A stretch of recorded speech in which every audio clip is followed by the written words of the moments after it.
In this video, you'll discover 10 fascinating facts about the Freightliner FLT Cabover that will leave you speechless. What were the FLT's biggest flaws? Why was it both loved and hated at the same time?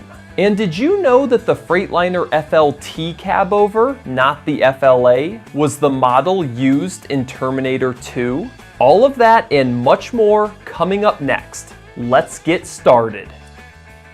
Curiosity number 1, the truth behind Terminator 2.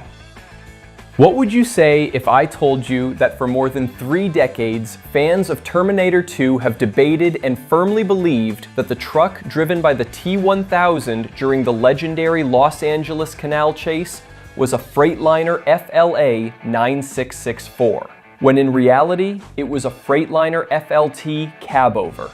That's right. At first glance, many assumed it was the more modern, late 1980s cabover model with smoother lines and a more aerodynamic design, the FLA 8664. But that wasn't accurate. If we look closely, there's a key detail that gives away the truth. The truck wasn't the modern FLA, but its predecessor, the classic Freightliner FLT Cabover. The most revealing detail is that the truck in the movie has a windshield split into 2 vertical panels separated by a metal frame. This is a distinctive feature of the Freightliner FLT Cabover, typically seen in models from the late 70s and early 80s, not the FLA, which already used a single-piece panoramic windshield or a much more subtle divider. Additionally, the T-1000's truck has a more angular, rugged, and square-shaped cab with dual round headlights just like the Freightliner FLT Cabover. The FLA, on the other hand, featured a more rounded and aerodynamic design. During filming, director James Cameron used at least 2 or 3 different trucks, one for driving shots, another reinforced for the spectacular bridge jump stunt, and a third modified and lightened for the explosion and roofless sequence. So even though for years many fans misidentified it as an FLA 8664, the truth is that the truck in Terminator 2 was actually an older, tougher, and more intimidating Freightliner FLT Cabover. Exactly the look James Cameron wanted for that legendary scene. So next time you watch Terminator 2, remember this. That steel monster that launched off the bridge to crush John Connor's motorcycle wasn't an FLA 9664. It was a classic Freightliner FLT Cabover. Curiosity number 2, love and hate. The Freightliner FLT Cabover was a truck that truly divided truckers of its time. Yes, the Freightliner FLT Cabover was loved by Freightliner. For many old school truckers, the Freightliner FLT Cabover was a really dud, and for good tribble. One of the biggest issues was radiant heat. Another problem was its famous tilt cab design. Anytime the cab was lifted, anything not tied down from paperwork to a lunchbox would crash violently into the dashboard or windshield. Drivers had to clear the cab before performing even the simplest repair. The lightweight aluminum cab, while beneficial for weight, was prone to constant vibration, especially in the side windows. Many drivers had to rely on DIY tricks to silence the rattling, using rubber shims or tape to keep things from shaking. And if that wasn't enough, the sleepers were brutal. To comply with strict trailer length laws of the time, the bunks were so short and narrow that many cabovers of this series were nicknamed coffins, making real rest nearly impossible. Curiosity number 3, the meaning of the T in the FLT code. You probably already knew that the F stands for Freightliner and the L stands for lightweight, but what does the T in the FLT code really mean? It actually has nothing to do with the shape of its cab. The origin of that letter comes from an internal story that traces back to a little-known division within the company. The T in FLT didn't refer to any technical feature, but to its place of origin, the Transcon manufacturing plant, a crucial internal division of Freightliner. Yes, the cabs built at the Transcon manufacturing facility were marked with the T to distinguish them from the FLA models built at other plants. In this way, that letter served as a manufacturing fingerprint, revealing exactly where the truck's cab was born. So, every time you see an FLT, that T is telling you it was built at the Transcon plant, a small manufacturing secret hidden in plain sight. Curiosity number 4. The road regulations behind its design. Have you ever wondered what the nomenclature means in model names like 9664 or 8664 at the end of the Freightliner FLT Cabover name? If you thought they were just serial numbers, these 4 digits actually signaled a design feature that was absolutely crucial for the truck to be legal on the road. The numerical designation, like 9664 or 8664, didn't indicate a change in the chassis or the engine, but rather the exact length of the cab. Specifically, it represented the BBC measurement, which stands for bumper to back of cab, or the distance from the bumper to the back of the cab. This measurement was absolutely critical for complying with the trailer length laws of that era. The Freightliner FLT Cabover was the king of this. It offered the shortest BBC length possible. This meant that carriers could hook up the longest trailers legally permitted, maximizing their payload capacity and making the FLT financially superior to many long-nose models. Curiosity number 5. The favorite for refrigerated transport.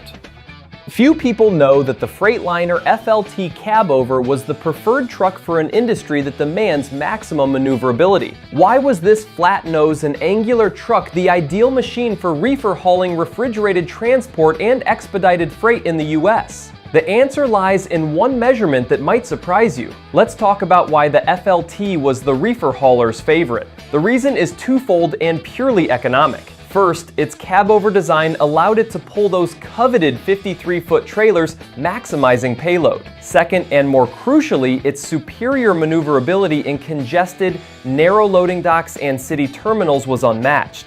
While other American trucks struggled to turn in warehouses or cities, the Freightliner FLT Cabover could get in and out with an ease that minimized downtime. This made it an essential tool for reefer fleets and high-density parcel delivery operations in the United States, where every inch of trailer and every second spent maneuvering counted double for profitability. Curiosity number 6. The sliding fifth wheel.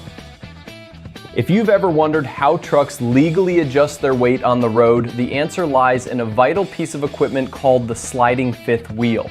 But on the Freightliner FLT Cabover, this wasn't just a useful feature. It was a daily necessity to avoid fines. In fact, the Freightliner FLT Cabover played a key role in popularizing its use. Because of its cabover design with the front axle positioned directly beneath the cab, the pivot point and weight distribution were extremely sensitive. FLT drivers often had to manually slide the fifth wheel to ensure that the weight on each individual axle complied with the complex and strict American axle weight laws. Without this sliding fifth wheel, the FLT would have constantly failed weight checks, proving how compact engineering forced drivers to master the science of weight distribution just to stay legal on the highway. Curiosity number 7. The American Cabover that defied the world.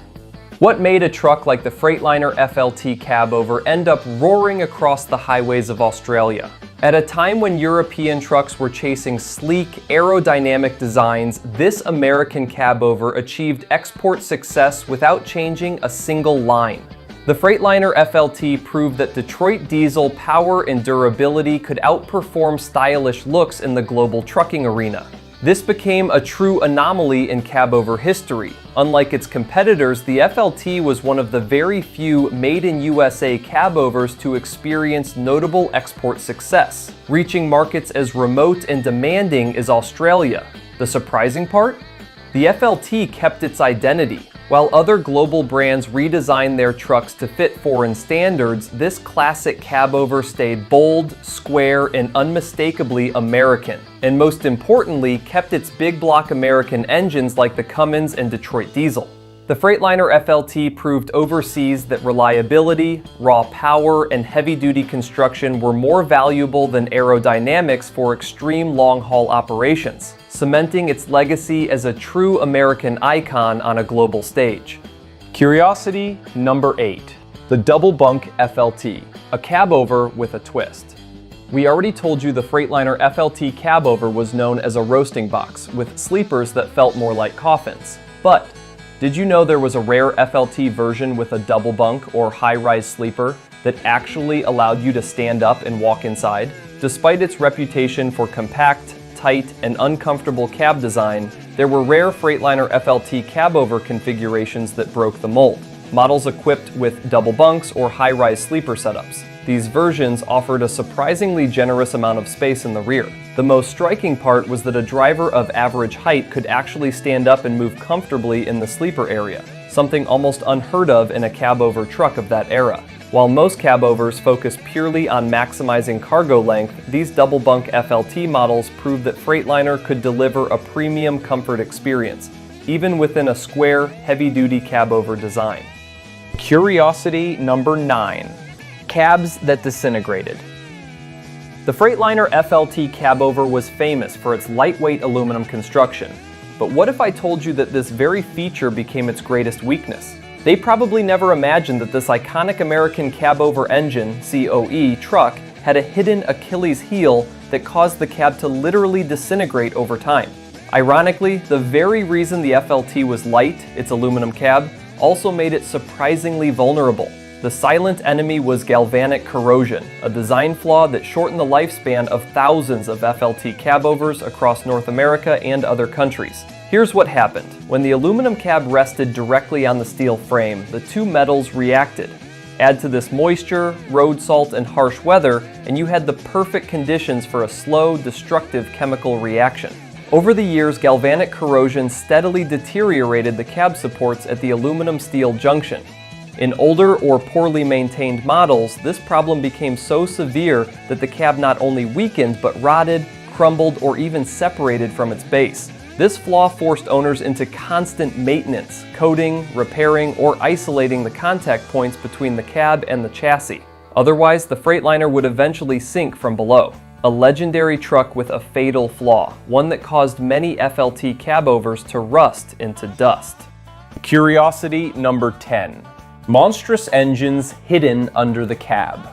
A cabover with the power of a locomotive? Yes, it existed. While most Freightliner FLT units came with reliable standard engines, there were rare and extreme versions that hid truly monstrous power plants beneath the cab. And with giants like the Detroit Diesel 12V71, the engineering challenges were just as wild as the horsepower. Most Freightliner FLT cabovers were equipped with the dependable engines of their era, but a few special configurations stepped into another league, featuring outrageous heavy-duty blocks such as the Cummins KTA or the legendary Detroit Diesel 12V71. These were brutal, heavy-hauling engines built for extreme work. But squeezing that much iron and horsepower into the tight space underneath a cabover cab created an epic engineering nightmare. The biggest issue? Heat. These engines were notoriously difficult to cool, and working on them was a mechanic's worst nightmare. Access was tight, temperatures skyrocketed, and even routine maintenance could feel like surgery inside a furnace. These FLT variants weren't just rare because of their power. They were rare because keeping them on the road required relentless effort, skill, and a whole lot of patience. Monstrous engines, extreme challenges, and a legend that only a few brave drivers ever experienced behind the wheel. Tell me in the comments, which of these 10 fun facts surprised you the most? I'd love to read your thoughts. If you enjoyed this deep dive into classic American truck engineering, don't forget to give this video a like. And if you're a true fan of engines and heavy-duty trucking, subscribe to the channel and turn on notifications. See you in the next video with more legends from the open road.